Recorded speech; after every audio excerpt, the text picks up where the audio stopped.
ഞാനിപ്പോൾ ഉള്ളത് ലക്ഷക്കണക്കിന് ആൾക്കാർ സമ്മേളിച്ച് സമ്മേളന നഗരിയിലാണ് കേട്ടോ ഉള്ളത്. ഞാൻ ഇന്ന് വെറുതെ വന്നത്, വരുന്ന വഴിക്കൊക്കെ റോഡ് ആ ഭാഗങ്ങളിൽ നല്ല നീറ്റായിട്ട് കാണുന്നുണ്ട്. അപ്പം ഞാനിന്നൊരു ഗ്രൗണ്ടിലേക്ക് വന്നു നോക്കി. മാഷാ അല്ലാഹ്, ഇന്നലെ ലക്ഷക്കണക്കിന് ആൾക്കാർ സംഗമിച്ച ഈ സംഗമഭൂമിയാണ്. കാരണം നിങ്ങളെല്ലാവരും വീഡിയോസിൽ കണ്ടവരാണ്. കാരണം ഗൾഫിലായാലും എല്ലാ പ്രവാസികളൊക്കെ കണ്ടതാണ്. ജനസാഗരമായിരുന്നു ഇവിടെ അല്ലേ. ഈ ജനസാഗരത്തിൻ്റെ ഇടയിൽ ആയിരക്കണക്കിന് ആൾക്കാർ പങ്കെടുക്കുന്ന കല്യാണത്തിന് നമ്മളെ വീട്ടിൽ തന്നെ എത്രമാത്രം കച്ചറകൾ വേസ്റ്റ് ഉണ്ടാവും എന്നുള്ള കാര്യം നമുക്ക് എല്ലാവർക്കും അറിയാം. ആ ഒരു സിറ്റുവേഷനിൽ നിന്നാണ് ലക്ഷക്കണക്കിന് ആൾക്കാർ സംഗമിച്ച ഈ സംഗമഭൂമിയിൽ ഒരു വേസ്റ്റ് പോലും ഇല്ലാതെ നോക്കുമ്പം ഇവിടുത്തെ എല്ലാ വേസ്റ്റ് ഇവർ കളക്ട് ചെയ്തിട്ട് ഗാർബേജിലാക്കി വെച്ചിട്ടുണ്ട്. മാഷാ അല്ലാഹ്, 4-5 ദിവസം ഓൾറെഡി ഈ പ്രവർത്തകർ ടയേർഡിലാണ്. ഇന്നലെ രാത്രിയാണോ അല്ലെങ്കിൽ ഇന്ന് രാവിലെയാണോ ഇത് ഇവർ ചെയ്തതെന്ന് അറിയില്ല. എന്തായാലും വിക്കായൻ്റെ പ്രവർത്തകരാണ് ഇത് ചെയ്തതെന്ന് ഞാൻ അറിഞ്ഞിട്ടുണ്ട്.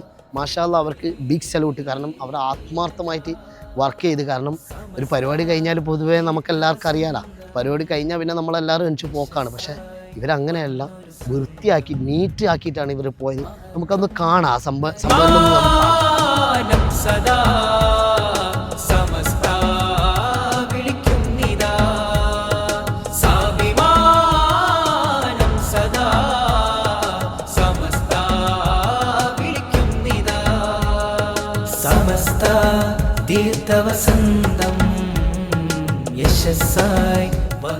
അപ്പം SKSF-ൻ്റെ പ്രവർത്തകർക്കും വിക്കായൻ്റെ പ്രവർത്തകർക്കും ബിഗ് സല്യൂട്ട്. കാരണം നിങ്ങൾ മാതൃകാപരമായ ഒരു കാര്യമാണ് നിങ്ങൾ ചെയ്തത്.